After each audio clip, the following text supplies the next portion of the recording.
नमस्कार दोस्तों। OPN network में आपका स्वागत है। मैं हूं ओमकार चौधरी। तो हंगामा किस लिए बरपा है? सवाल किस लिए खड़े हो रहे हैं? हमले किस वजह से हो रहे हैं? इसके लिए जिम्मेदार कौन है? और as a party, as a ruling party, Bharatiya Janata party इतनी असमंजस में क्यों दिखाई दे रही है? उसके भीतर से ही अंतर विरोध क्यों सामने आने शुरू हो गए हैं? ये अंतर विरोध हैं या कोई रणनीति है कि कुछ लोगों से बयान दिलवाइए और इसके बाद उनके बयानों से थोड़ी दूरी करिए, लेकिन एक मैसेज पहुंचा दीजिए वहां तक जहां तक आप मैसेज पहुंचाना चाहते हैं। क्या इस कंडीशन में केवल मैसेज पहुंचाना मात्र ही पर्याप्त है? जबकि ये जो हालात इस समय हमें दिखाई दे रहे हैं, ऐसा लगता है कि एक बड़े ऑपरेशन की जरूरत कभी-कभी होती है जब बीमारी हद से ज़्यादा बढ़ जाए। केवल दवाइयों से या गर्म पानी पी लेने से काम चलता नहीं है। कई बार वो फुंसी जब फोड़ा बन जाता है तो फिर सर्जरी की ज़रूरत पड़ती ही है। और ये बात मैं किस लिए कह रहा हूँ, आप सोशल मीडिया मंचों पर जाकर के देखिए, कितना आक्रोश है। और ये आक्रोश क्यों है सुप्रीम कोर्ट को लेकर के? सुप्रीम कोर्ट की टिप्पणियों को लेकर के, और यहां तक के सत्तारूढ़ भारतीय जनता पार्टी के तीन तीन सांसदों, निशिकांत दुबे, दिनेश शर्मा और मनन मिश्रा, तीनों के बहुत सख्त बयान आए हैं। बल्कि निशिकांत दुबे ने तो यहां तक कह दिया कि गृह युद्ध के हालात पैदा कर रहे हैं चीफ जस्टिस ऑफ इंडिया। ये बहुत हार्ड बयान है। ऐसी नौबत क्यों आई है, इस पर भी चर्चा करेंगे। ऐसे हालात क्यों बने हैं, इस पर भी। और सुप्रीम कोर्ट जिसके बारे में टिप्पणियां करते हुए हमारा भी 4 दशक का पत्रकारिता कैरियर है, हम लोग कोई टिप्पणी करने से पहले 10 बार सोचते थे, एडिटोरियल लिखते थे, उसमें भी बहुत हार्ड लाइन नहीं लेते थे। लेकिन आज क्या स्थिति हो गई है और क्यों हो गई है, इसी पर चर्चा करेंगे। मेरे साथ जुड़ रहे हैं आपके चिर परिचित और बहुत ही वरिष्ठ पत्रकार अनुपम मिश्रा जी, प्रयागराज से। अनुपम जी, बहुत स्वागत है आपका। नमस्कार नमस्कार। सर। तो साहब, एक बात ये बताइए कि बहुत सारे लोग ये कह रहे हैं कि निशिकांत दुबे ने क्या गलत कहा था, या दिनेश शर्मा ने जो सवाल उठाए हैं, या मनन मिश्रा ने जो कहा। मनन मिश्रा ने तो ये कहा ना कि भाई मणिपुर पर आप तुरंत स्वतः संज्ञान ले लेते हैं, और पश्चिम बंगाल में जो मारकाट हुई है, पिता पुत्र को जितनी बेदर्दी से कत्ल कर दिया गया, और जिस तरीके से सैकड़ों परिवारों को अपना घर बार छोड़ करके सुरक्षित स्थानों पर जाना पड़ा, उस पर आपकी आंखें नहीं खुल रही हैं, उस पर आप चुप्पी साध जाते हैं। तो ये जो सवाल खड़े हो रहे हैं और ये जो टिप्पणी आई है तल्ख, पहले तो मैं इस पर आपकी टिप्पणी चाहूंगा कि सुप्रीम कोर्ट निशाने पर क्यों आ गया है। देखिए सर, मोटी मोटी दो बातें हैं। पहली बात तो ये कि जो संविधान बना था उसकी अवधारणा ये थी कि 3 अंग होंगे। विधायिका कानून बनाएगी, कार्यपालिका लागू करेगी और न्यायपालिका देखेगी कि कानून ठीक से लागू हो रहा है या नहीं। राइट टू जुडिशियल रिव्यू के चलते फिर आपने इस बात को भी ले लिया कि हम ये देखेंगे कानून ठीक से बना भी है कि नहीं। चलिए, वो भी मान लिया। निशिकांत दुबे मूलतः दो बात कर रहे हैं। पहली बात तो ये कि साहब, आपका काम कानून की समीक्षा करना है। एक डिवीजन बेंच है, 3 जजों की बेंच फुल बेंच कहलाती है और 5 जजों की बेंच संवैधानिक पीठ कहलाती है। तो संवैधानिक तो बहुत दूर की बात है, आपके पास फुल बेंच तक नहीं थी। और एक डिवीजन बेंच आके कह देती है, अपनी नियुक्ति अधिकारी राष्ट्रपति को तलब करने की मैंडमस परमादेश वी कमांड का आदेश जारी कर देती है। तो ये एक अनार्की है, ये अराजकता है। और देखिए उसके तत्काल दुष्परिणाम परिणाम सामने आने लगते हैं। 10 कानून ऐसे, 10 बिल ऐसे, मतलब आप समझिए कि वाइस चांसलर की नियुक्ति में गवर्नर को नजरअंदाज कर देने वाले बिल, जो कि एम.के. स्टालिन ने विधानसभा से पारित करा के रखे थे, वो बिना गवर्नर के सिग्नेचर के एक्ट बन गए, कानून बन गए। पहली बार इतिहास में हुआ कि बिना गवर्नर के सिग्नेचर के ऐसा हुआ।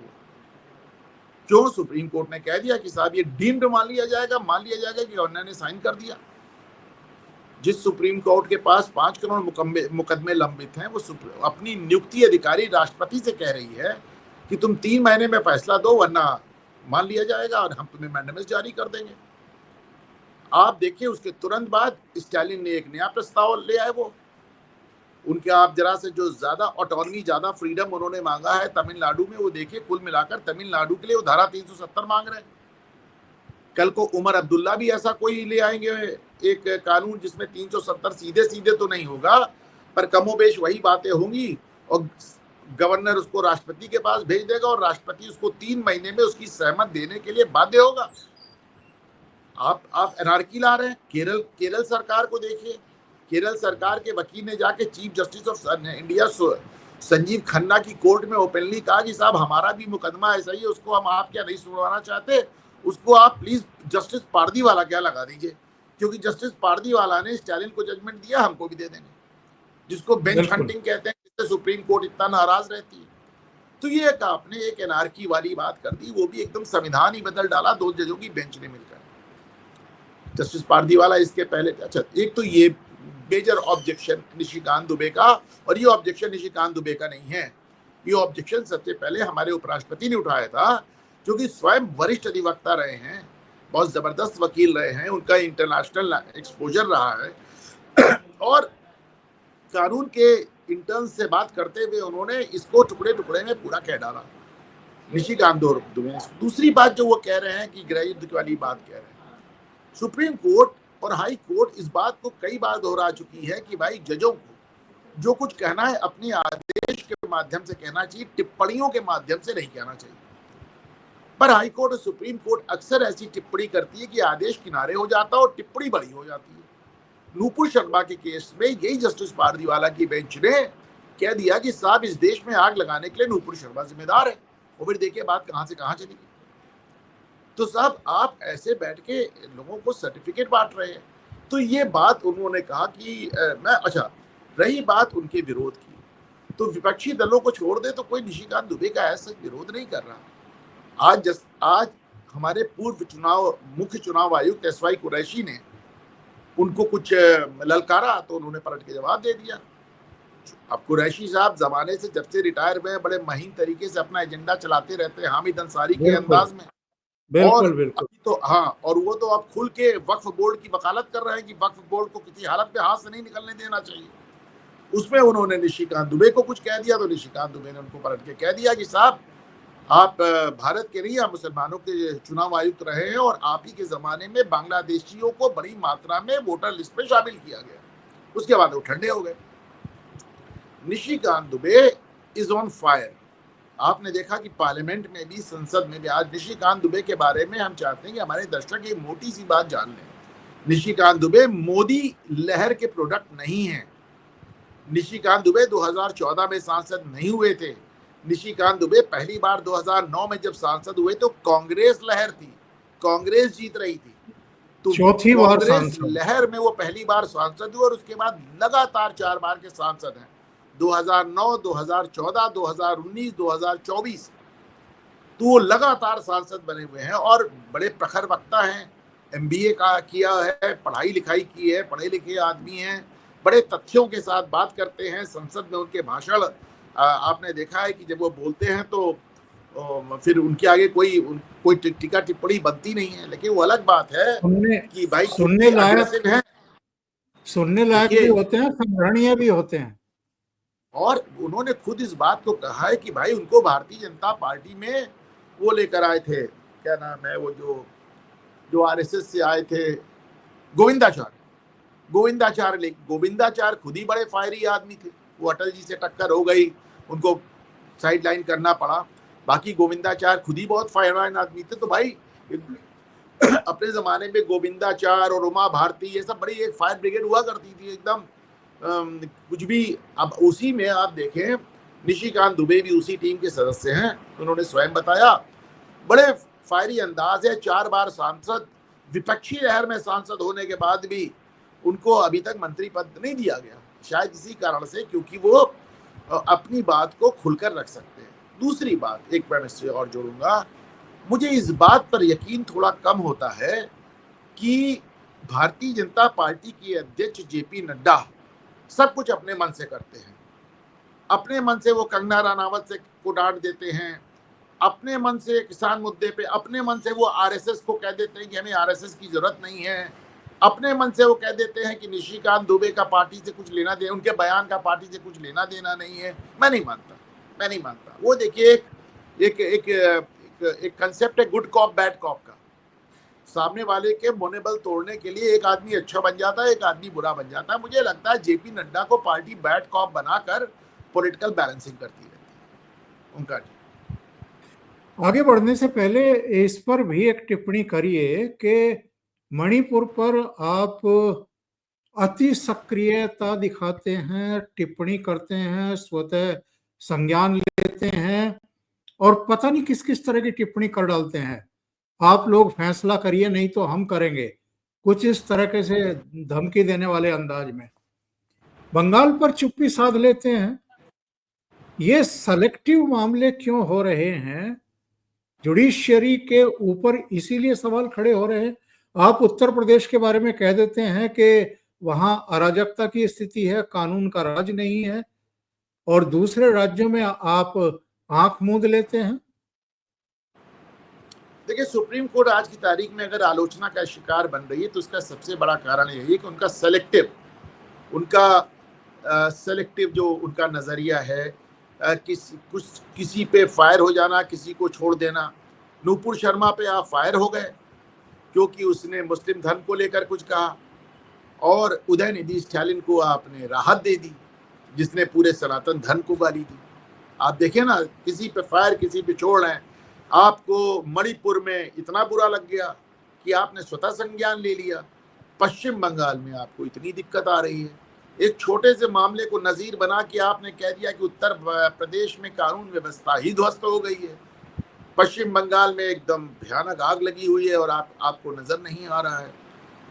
आप देखें, अभी इसका सबसे हालिया एग्जाम्पल मैं दूं, सुप्रीम कोर्ट ने पश्चिम बंगाल में 25,000 से ज्यादा नियुक्तियों को रद्द कर दिया, और रद्द करते हुए ये कहा कि हम इसको रद्द करने के लिए इसलिए बाध्य हैं कि इस मामले में इतना ज्यादा घपला है कि इसमें कोई सुधार की गुंजाइश नहीं है। ये सुप्रीम कोर्ट के शब्द हैं। और उसके बाद इसी मामले में ममता बनर्जी की सरकार के खिलाफ जो सीबीआई इंक्वायरी चल रही थी उसको रोक दिया। यानी आप खुद ही कह रहे हैं कि मामला इतना गड़बड़ है कि उसमें सुधार की गुंजाइश नहीं। 25,000 लोगों की रोजी रोटी ले ली आपने, लेकिन सीबीआई इंक्वायरी नहीं होने देंगे। इंक्वायरी भी आप ही करेंगे, खेल बोर्ड की इंक्वायरी भी आप ही करेंगे। धनखड़ साहब ने एक बड़ी महत्वपूर्ण बात कही। उन्होंने कहा सुप्रीम कोर्ट को इंक्वायरी करने का हक ही नहीं है। इंक्वायरी करने का काम एग्जीक्यूटिव का है, सरकार का है। आप उनसे वो हक नहीं ले सकते, वो हक आप उनसे नहीं ले सकते। तो ये अमित शाह ने भी ट्वीट किया था कुछ दिन पहले कि सारे संविधान के अंग एक दूसरे से टांग ना फंसाएं तो बेहतर होगा। किरण रिजिजू को भी आपने देखा, उन्होंने किस तरह कहा कि न्यायपालिका को विधायिका की क्षेत्र में इंक्रोचमेंट नहीं करना चाहिए, वरना कल हम करेंगे तो आपको बुरा लगेगा। तो आपके संबंध में जो कानून बनता है तो उस पर आप रोक लगा देते हैं, और दुनिया भर के कानून आप मतलब समझने और चेंज मतलब सीधे पारित कर रहे हैं, खुद ही कानून बना। सारी समस्या 90 के दशक से शुरू हुई जब सुप्रीम कोर्ट, जिसको जुडिशियल एक्टिविज्म कहा गया, उसके चलते कानूनों की समीक्षा करने की जगह कानून ही बनाने लगे उनका। और उपराष्ट्रपति की जो एक टिप्पणी थी कि जुडिशियरी सुपर संसद की तरह काम कर रही है। दूसरी आपत्ति उनकी राष्ट्रपति को दिशा निर्देश देने को लेकर के है। आप बाउंड कर रहे हैं राष्ट्रपति को, जो आपको शपथ दिलाती है, जो आपकी नियुक्ति करती है। अपने नियोक्ता को आप निर्देश दे सकते हैं क्या? आप कह रहे हैं कि 3 महीने के भीतर आप विधेयकों को क्लियर करिए, नहीं तो आपको कारण बताना होगा। राष्ट्रपति को कह रही है जुडिशरी, आपको कारण बताना होगा। इसको लेकर के भी बड़े सवाल खड़े किए हैं धनखड़ साहब ने। देखिए, विपक्ष का कहना है कि राष्ट्रपति हो या कोई हो, संविधान से ऊपर कोई नहीं है। मैंने मान ली ये बात, पर वही संविधान कहता है कि राष्ट्रपति को मैंडेमस इशू नहीं हो सकता। वही संविधान कहता है कि राष्ट्रपति को एक कोर्ट आदेश जारी नहीं कर सकती। वही संविधान कहता है कि सुप्रीम कोर्ट और उसके जजेस और चीफ जस्टिस ऑफ इंडिया का वो नियुक्ति अधिकारी होगा। वही संविधान कहता है कि कोर्ट राष्ट्रपति और गवर्नर से भी उनके कार्य के बाबत सवाल नहीं कर सकती। संविधान ही कह रहा है। धनखड़ साहब, फिर कह रहा हूं, वरिष्ठ अधिवक्ता है, बड़े मजेदार संविधान मर्मज्ञ हैं, और उन्होंने जो कुछ भी कहा है वो संवैधानिक व्यवस्था के बारे में कहा। अनुपम जी, अब ये बताइए, ये जो पहले धनखड़ साहब का बयान, उसके बाद निशिकांत दुबे के एएनआई के साथ में इंटरव्यूज, और एक के बाद बहुत फायरी उन्होंने बोला है, सीजेआई को भी नहीं बख्शा है। ये तक कह दिया है कि साहब, देश में अगर गृह युद्ध की पोजीशन पैदा होगी, कहीं अगर हो रही है कुछ कुछ इलाकों में, और जो टकराव है, जो तनाव है, इसके लिए सीधे सीजेआई जिम्मेदार हैं। इसके बाद दिनेश शर्मा जैसे व्यक्ति, जो आम तौर पर खामोशी के लिए जाने जाते हैं, वो भी बयान देते हैं। मनन मिश्रा को मैंने एग्रेसिव होते हुए इस तरीके से मणिपुर और पश्चिम बंगाल सुप्रीम कोर्ट को घेरते हुए देखा। क्या ये एक संयोग मात्र है, या कोई संकेत हमें इससे लेने चाहिए कि आगे कुछ ना कुछ तो सरकार ऐसा करने जा रही है जिसके लिए वो भूमिका बना रही है? और सरकार के लिए क्या जरूरी हो गया है कि जो तमिलनाडु के संदर्भ में 10 विधेयक बिना राजपत्र जारी हुए उन्होंने कानून बना दिए, इस पर कुछ करेगी सरकार? या राष्ट्रपति पर जो एक तरीके से टिप्पणी करके कानून ही बना दिया है सुप्रीम कोर्ट ने, उस पर कोई अध्यादेश वगैरह लेकर के आएगी? नहीं, देखिए, जो जस्टिस पारदीवाला के जजमेंट के चलते हुए जो 10 बिल कानून का शेप ले चुके हैं बिना गवर्नर के सिग्नेचर के, वो नहीं रह सकते। वो रहेंगे तो अनार्की आ जाएगी। अब ये सरकार इसको रिव्यू पिटीशन डाल के इसको, इस ऑर्डर को ओवर रूल करवाएगी, इस आदेश को बदलवाएगी, या फिर अध्यादेश लेकर आएगी, ये सरकार के ऊपर है। परंतु ये रह तो नहीं सकता। और जहां तक भाई देखिए, धनखड़ साहब ने कह दिया, निशिकांत दुबे ने कह दिया, शर्मा जी ने कह दिया, लेकिन जो मनन मिश्रा की बात आती तो सिर्फ राज्यसभा के सांसद नहीं है, पार्टी के बार काउंसिल ऑफ इंडिया के चेयरमैन भी रहे। यार भाई साहब, ये वकीलों की सर्वोच्च बॉडी है। मतलब इस देश में वकालत के पेशे का सर्वोच्च अंग है, सर्वोच्च वो एक बॉडी है ये बार काउंसिल ऑफ इंडिया। एक वकील को प्रोफेशन के बर्खास्त सुप्रीम कोर्ट नहीं कर सकती, कि बार काउंसिल ऑफ इंडिया कर सकती है। तो वो भी कह रहे हैं। तो यार, इस धनखड़ साहब कानून के, संविधान के मर्मज्ञ, वो कह रहे हैं, तो आप इसको इतने हल्के में नहीं ले सकते। और अब बाकी तो ये है भाई कि राजीव गांधी की सरकार में राजीव गांधी प्रेस बिल लेके आए थे। पोस्टल बिल था जिसको प्रेस बिल का नाम दिया गया था, क्योंकि उसमें सरकार को लोगों की चिट्ठी खोल के पढ़ने का अधिकार मिल जाता। वो बिल 12 साल तक राष्ट्रपति भवन में पड़ा रहा। जैल सिंह ने उस पर दस्तखत करने से मना कर दिया। 1986 में राजीव गांधी परेशान थे, शाहबानो जजमेंट आ चुका था, तो वो अपनी आलोचनाओं से परेशान थे। वो इस तरह का बिल लेकर आ गए। जैल सिंह साहब ने उस पर साइन करने से मना कर दिया, फिर वेंकटरमन ने मना कर दिया। 12 साल तक 87 का बिल 12 साल पड़ा रहा 87 का, और 99 में अटल बिहारी सरकार ने उस बिल को वापस लिया। 12 साल वो पड़ा रहा और उस पर कोई समय सीमा नहीं थे, इसीलिए इसको प्रेसिडेंट का पॉकेट वीटो कहा गया। यानी कि पॉकेट वीटो यानी प्रेसिडेंट के पास कोई समय सीमा नहीं है। अमेरिका के राष्ट्रपति के पास भी ये ताकत है। तो आप आदेश भी देते हो, और आदेश में आप संविधान कोर्ट किसका करते हैं? पाकिस्तान का। पाकिस्तान के संविधान, मुझे समझ ही नहीं आया कि साहब आप सुप्रीम कोर्ट में गए हैं, पारदीवाला साहब अगले चीफ जस्टिस ऑफ इंडिया, अगले नहीं मतलब चीफ जस्टिस ऑफ इंडिया की लाइन में हैं, आप हमारे भारत के प्रधान न्यायाधीश होंगे। ये थोड़ा डिसअपॉइंटिंग है, पूरा मामला थोड़ा सा निराशाजनक है। और अनुपम जी, मुझे तो याद नहीं है कि प्रधानमंत्री नरेंद्र मोदी ने व्यक्तिगत रूप से कभी न्यायपालिका के प्रति कोई असम्मान व्यक्त किया हो या उसकी शान में गुस्ताखी की हो। ये जब से प्रधानमंत्री बने हैं नरेंद्र मोदी, तभी से सर्वोच्च न्यायालय और कुछ राज्यों के उच्च न्यायालयों में बैठे हुए जो न्यायाधीश महोदय हैं, इनके पेट में मरोड़ क्यों उठती रहती है, कुछ ऐसी अवांछित टिप्पणियां क्यों करते रहते हैं, जिससे लगता है कि सरकार के और जुडिशियरी के बीच में सब कुछ ठीक ठाक नहीं चल रहा है। देखिए, मोदी तो न्यायपालिका के सताए हुए भी है ना, इतने लंबे समय तक उनको कोर्ट कचहरी करना पड़ा, और न्यायपालिका तो बहुत दूर की बात है, उन्होंने तो कभी सीबीआई के खिलाफ कोई बयान नहीं दिया।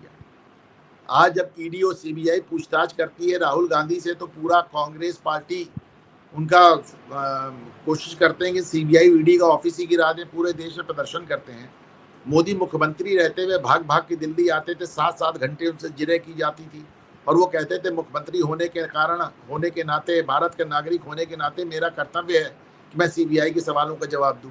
उन्होंने तो कभी सीबीआई को भी गाली नहीं दी। न्यायपालिका तो बहुत बड़ी चीज है, तो वो बात अलग है। लेकिन हाँ, न्यायपालिका के हाथों उनको थोड़ा उनका प्रताड़ना भी हुई है, और न्यायपालिका ने उनको क्लीन चिट भी दिया। ऐसा गुजरात दंगों में न्यायपालिका ने उनको क्लीन चिट भी दिया।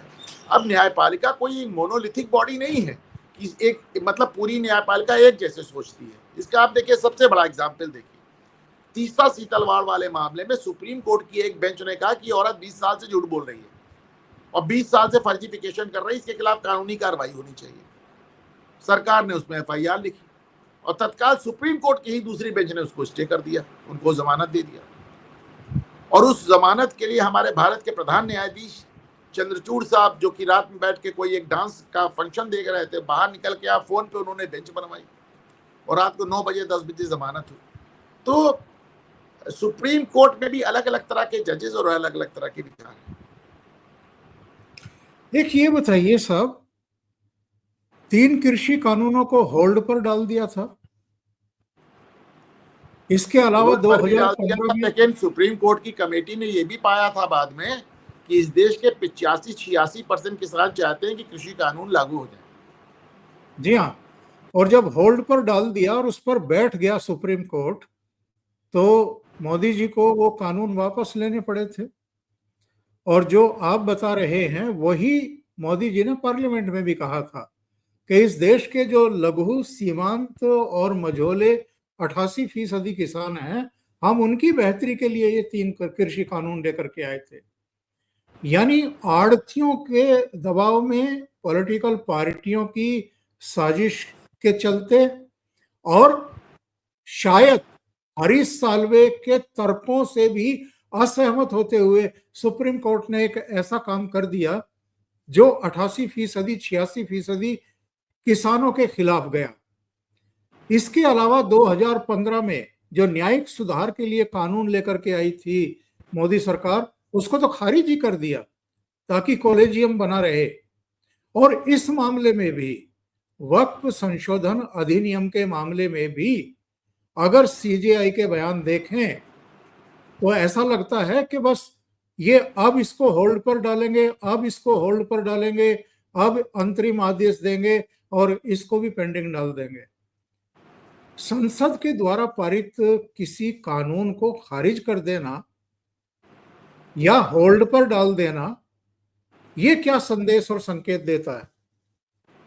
होल्ड पर ही डाला जा सकता है। मैं नहीं मानता हूं कि सुप्रीम कोर्ट वक्फ के मामले में कोई ऐसा फैसला कर सकती है जो इस कानून को खारिज करे।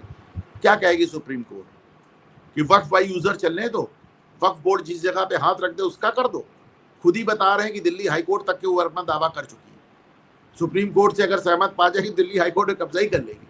तो मुझे नहीं लगता सुप्रीम कोर्ट कोई आदेश कर सकती है। हाँ, लेकिन एक इनके पास डिस्क्रिशनरी पावर है स्टे की, तो उसको आप कितना भी लंबा चला सकते हैं, सालों साल क्या दशकों दशक चले हैं स्टे। अब ये एक दुर्भाग्य की बात है। और हाँ, सुप्रीम कोर्ट को ये सोचना चाहिए, बिल्कुल सोचना चाहिए कि 90 का दशक नहीं है जब सरकारें कमजोर हुआ करती थी, मजबूत सरकारें हैं आज। और अगर मजबूत सरकार का सबसे बड़ा इस मजबूत सरकार के मायने क्या है, इसका मतलब ये है कि देश में बड़ी संख्या में लोग उसके पीछे खड़े हैं। और जिस देश के बहुमत को सुप्रीम कोर्ट के 2 लोग या 4 लोग मिलकर नकार दें, तो ये न्याय संगत नहीं होगा। आपको लगता है देर सवेर न्यायिक सुधार होंगे? नहीं, बिल्कुल होंगे। और सुप्रीम कोर्ट खुद भी इस विषय में काम कर रहा है। अभी आप देखें, सुप्रीम कोर्ट के सारे जजेस की कमेटी बैठी थी, जिसमें लोगों ने ये तय किया था कि अब जजेस के बच्चों को जज नहीं बनाया जाएगा जब तक कोई बहुत एक्स्ट्राऑर्डिनरी केस ना हो। तो ऐसा नहीं है, सुप्रीम कोर्ट को इस बात का अंदाज है। सुप्रीम कोर्ट ने पूर्व में भी, अभी जस्टिस यशवंत वाले केस में नहीं हुआ आदेश, पर पूर्व में देखे राजस्थान के एक जस्टिस इस्तीफा लिया था सुप्रीम कोर्ट ने। ऐसा नहीं है, सुप्रीम कोर्ट भी समझ रही है कि वो उसकी छवि अब वो नहीं है जो किसी जमाने में हुआ करती थी। सुप्रीम कोर्ट भी समझ रही है कि पब्लिक की निगाह में, जनता की निगाह में वो आज की तारीख में, जैसा कि हमारे उपराष्ट्रपति महोदय बता रहे थे, कि वो विश्वसनीयता नहीं रहेगी। तो सुप्रीम कोर्ट अपने आंतरिक सुधार करना चाहती है, परंतु वो ये जरूर चाहती है कि हमारे अंदर जो सुधार आए वो हमारे हाथों से आए, सरकार के हाथों से ना आए। तो इसके लिए मैं सिर्फ यही कह सकता हूं कि भाई, हम भी चाहते हैं कि आप आंतरिक सुधार कर लें, सरकार दखल ना दे, लेकिन फिर वो सुधार जल्दी करें। अगर आप उस सुधारों में देरी करेंगे तो फिर आगे पीछे सरकार को दखल देने के लिए मजबूर होना पड़ेगा। पूरी दुनिया में अनुपम जी कहीं कॉलेजियम सिस्टम नहीं है, भारत 90 को के तक छोड़कर। कहा भी नहीं था। तो ये क्यों 90 तक भारत में भी नहीं था। 1990 तक भारत में भी नहीं था। कॉलेजियम सिस्टम को क्यों जीवित रखना चाहते हैं ये लोग? और न्यायिक सुधारों के मार्ग में सबसे बड़ा रोड़ा तो अब यही बन गया है। कॉलेजियन सिस्टम में मेरी राय थोड़ी सी अलग है, और इसको लेकर, हालांकि मैं जानता हूं, मैं जब ये राय देता हूं तमाम लोगों को लगता है मैं जजों का बचाव कर रहा हूं। मैं जजों का बचाव नहीं कर रहा हूं, लेकिन 90 के दशक के बाद भारत में जिस तरह की राजनीति हुई और जिस तरह के राजनीतिज्ञ आए, उनको देखते हुए मैं कॉलेजियम सिस्टम का डिफेंस करता हूं। क्योंकि अगर फर्ज करें कि लालू यादव ने जजेस बनाए होते, मुलायम यादव ने बनाए होते, तो कैसे जजेस बनाए होते, शरद ने बनाए होते तो कैसे बनाए होते, केजरीवाल ने बनाए होते तो कैसे, डीएमके ने बनाए होते, स्टालिन ने बनाए होते तो कैसे जजेस बनाए होते, ए राजा ने जब जजेस बनाए होते तो कैसे जजेस बनाए होते। इसको आप सोच कर देखें। तो इसको देखते हुए कभी कभी घबराहट होती है। तो कोलिजियम सिस्टम में मैं सिर्फ इतना चाहता हूं कि आप सिस्टम को पारदर्शी कर दें। जब कोलिजियम की बैठक बैठती है तो बताती है कि फलाने को जज बनाएंगे और ढिकाने को नहीं बनाएंगे, तो उसके मिनट्स रिकॉर्ड होते हैं। आप उन मिनट्स को मीटिंग के बाद सार्वजनिक कर दें। जनता को ये जानने का हक है कि कोई जज बना तो क्यों बना, और कोई नहीं बना तो क्यों नहीं बना। अनुपम जी, बहुत बहुत धन्यवाद, आपने ओशियन नेटवर्क के लिए इतना समय निकाला और बहुत ही महत्वपूर्ण विषयों पर चर्चा की। Thank you so much. नमस्कार।